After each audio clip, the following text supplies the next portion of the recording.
Hello বন্ধুগণ, আমি সাধনা আরও একটা ঝাঁকানাকা রেসিপি নিয়ে চলে এলাম রান্নাঘরে। তো বন্ধুগণ, আমার আজকে রেসিপি সিড রুটি বা ছিটা রুটি। আজকে আমি তোমাদের খুবই সহজভাবে দুই রকম পদ্ধতিতে এই সিড রুটি বা ছিটা রুটি তৈরি করে দেখাবো। একবার দেখলে যে কেউ এটা বানিয়ে নিতে পারবে। বানানো যেমন সোজা, খেতে হয় দুর্দান্ত। সকালে ব্রেকফাস্টে একদম ঝাঁকানাকা করে ঝটপট করে বানিয়ে নিতে পারবে। আর একবার বানালে বারবার বানিয়ে খেতে ইচ্ছে করবে। তো চলো আর দেরি না করে রেসিপিটা শুরু করা যাক। তো বন্ধুগণ, এই সিড রুটি বা ছিটা রুটি তৈরি করার জন্য এখানে একটা বড় মিক্সিং বোলের মধ্যে আমি দিয়ে দেবো 2 কাপ পরিমাণে সেদ্ধ চালের গুঁড়ো। এই সেদ্ধ চালের গুঁড়োটা বাজার থেকে কেনা সেদ্ধ চালের গুঁড়ো। চাইলে কিন্তু তোমরা সেদ্ধ চাল আর আতপ চাল সারা রাত জলে ভিজিয়ে রেখে পরের দিন খুব ভালো করে মিহি করে পেস্ট করে কিন্তু এই রুটিগুলো তৈরি করে নিতে পারো। তাতেও কিন্তু খেতে দুর্দান্ত টেস্টি হবে। এবার আমি এর মধ্যে দিয়ে দিচ্ছি স্বাদ অনুসারে সামান্য একটু লবণ। আর আমি দিয়ে দেবো 3 চামচের মতো রিফাইন্ড অয়েল সাদা তেল। একটু সাদা তেল দিলে কি হবে, প্যানের গায়ে কিন্তু আটকে যাবে না, খুব সহজেই রুটিগুলো উঠে আসবে আর বারবার কিন্তু তেল দিতে লাগবে না। তো এবারে লবণ আর সাদা তেলটা দিয়ে চালের গুঁড়োর সঙ্গে খুব সুন্দর করে একদম ঝাঁকানাকা করে মেখে নিতে হবে। তো দেখো, লবণ আর সাদা তেলটাকে চালের গুঁড়োর সঙ্গে খুব ভালো করে মিশিয়ে নিয়েছি। এবারে আমি এর মধ্যে দেবো একটা ডিম। ডিমটা কিন্তু সম্পূর্ণ অপশনাল, চাইলে তোমরা দিতে পারো, না দিলেও কোনো সমস্যা নেই। অনেকে কিন্তু আবার এই সিড রুটি বা সিটা রুটির মধ্যে আদা রসুন বাটা দেয়, তবে আমার কাছে কিন্তু এই রুটিগুলো সিম্পল খেতে বেশি ভালো লাগে। চাইলে কিন্তু তোমরা এর মধ্যে একটু গোলমরিচের গুঁড়ো দিতে পারো, একটু ঝাল ঝাল খেতে হবে, খেতে কিন্তু দারুণ লাগবে। তবে আমি আর আজকে গোলমরিচের গুঁড়োটা দিলাম না। এইবার আমি এর মধ্যে দিয়ে দেবো গরম জল। এই গরম জলটা এমন হতে হবে যাতে এই গরম জলের মধ্যে তুমি আঙুলটাকে বেশ কিছু সময় ডুবিয়ে রাখতে পারো, বা এই গরমটা তোমার আঙুলে সইবে। এবারে অল্প অল্প করে গরম জল দেবো আর একটা হ্যান্ড হুইস্কারের সাহায্যে খুব সুন্দর করে একদম ঘটনাটা করে মিশিয়ে নিতে হবে। তো এখানে আমার কতটা গরম জল লেগেছে সেটা আমি তোমাদের পরে বলে দিচ্ছি।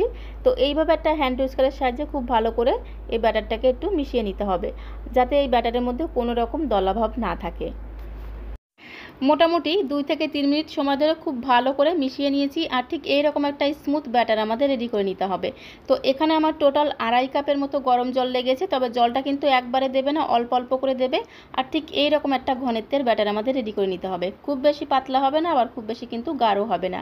আমরা চিতই পিঠা তৈরি করি যেভাবে ব্যাটারটা রেডি করি, তার থেকে একটু পাতলা করে তৈরি করে নিতে হবে। খুব বেশি পাতলা হয়ে গেলে কিন্তু আবার রুটিগুলো ভেঙে যাবে। এবারে দেখো, এখানে নিয়েছি আমি একটা ছোট্ট জলের বোতল। তো দেখো, এই বোতলের ছিপি বা মুখটাকে এইভাবে আমি একটু ছোট ছোট ছিদ্র করে নিয়েছি। এবার এই ব্যাটারটাকে বোতলের মধ্যে আমাদের ভরে নিতে হবে। তো আজকে আমি তোমাদের 2 রকম পদ্ধতিতে এই সিট পিঠা বা সিটা পিঠা তৈরি করে দেখাবো। তো তার জন্য লাগবে একটা কাঁঠাল পাতা। তো এখানে আমি কাঁঠাল পাতা নিয়েছি, তোমরা চাইলে কিন্তু কলা পাতা বা যে কোনো পাতা নিতে পারো। এবার এই পাতাটাকে এইভাবে একটু পানের খিলির মতো মুড়ে নিতে হবে। তো দেখো, পাতার সোজা দিকটা ভেতরের দিকে থাকবে আর উল্টো দিকটা বাইরের দিকে থাকবে। এবার এই পাতাটার মুখটা যাতে খুলে না যায় সেজন্য এরকম একটা কাঠি দিয়ে মুখটাকে আটকে দিতে হবে। এবারে বোতলের মুখের মধ্যে এটাকে একটু সেট করে দেব। তারপরে ব্যাটারটা খুব সহজে দেখবে বোতলের মধ্যে ভরে নেব। তো আমি এইভাবে তৈরি করে নিয়েছি, তোমরা তোমাদের সুবিধা মতো কিন্তু ব্যাটারটাকে বোতলের মধ্যে ভরে নিতে পারো, তাতে কোনো সমস্যা নেই। এবারে দেখো, হাতার মধ্যে করে এইভাবে ব্যাটারটাকে এর মধ্যে ঢেলে দিলেই দেখবে খুব সহজে ব্যাটারটা বোতলের মধ্যে ভরে যাবে। তো বন্ধুগণ, তোমরা যারা আগে কখনো সিড রুটি তৈরি করোনি তারাও দেখবে খুব সহজে এই পদ্ধতিতে সিড রুটি তৈরি করে নিতে পারছো। তো দেখো, এইভাবে কিন্তু খুব সহজে আমি সমস্ত ব্যাটারটাকে বোতলের মধ্যে ভরে নিলাম। তোমরা তোমাদের সুবিধা মতো ব্যাটারটাকে বোতলের মধ্যে ভরে নেবে। তারপরে বোতলের ছিপিটা বা মুখটাকে খুব টাইট করে কিন্তু আটকে নিতে হবে। তো বন্ধুগণ, এই তো গেল একটা পদ্ধতি। আরও একটা পদ্ধতি আমি তোমাদের দেখিয়ে দেবো, তার জন্য ভিডিওটা দেখতে থাকো। এবারে রুটিগুলোকে আমাদের তৈরি করে নিতে হবে। তার জন্য চলে যেতে হবে ওভেনের কাছে। গ্যাসের ফ্লেম জ্বালিয়ে দিয়ে এখানে আমি একটা ননস্টিকের প্যান বসিয়ে দিয়েছি। এবারে গ্যাসের ফ্লেমটা মিডিয়ামে রেখে 1 ফোঁটার মতো সাদা তেল একটা ব্রাশ দিয়ে খুব সুন্দর করে একদম ঝাঁকানাকা করে ব্রাশ করে দিতে হবে। প্রথমবার একটু তেল ব্রাশ করতে হবে, তারপরে তেল ব্রাশ করার কোনো প্রয়োজন নেই। এবারে বোতলটাকে ধরে হালকা করে একটু প্রেস করে এইভাবে একটু ঘুরিয়ে ঘুরিয়ে দিলেই দেখবে কত সুন্দর ছিটা রুটি তৈরি হয়েছে। দেখেই তোমরা বুঝতে পারছো। মাত্র 20 থেকে 25 সেকেন্ড একটু ঢাকা দিয়ে রেখে দেবো। তারপরেই দেখো কত সুন্দর সিড রুটি তৈরি হয়ে গেছে। এইবারে একটা খুন্তি দিয়ে রুটিটাকে এইভাবে একটু ভাঁজ করে নেব।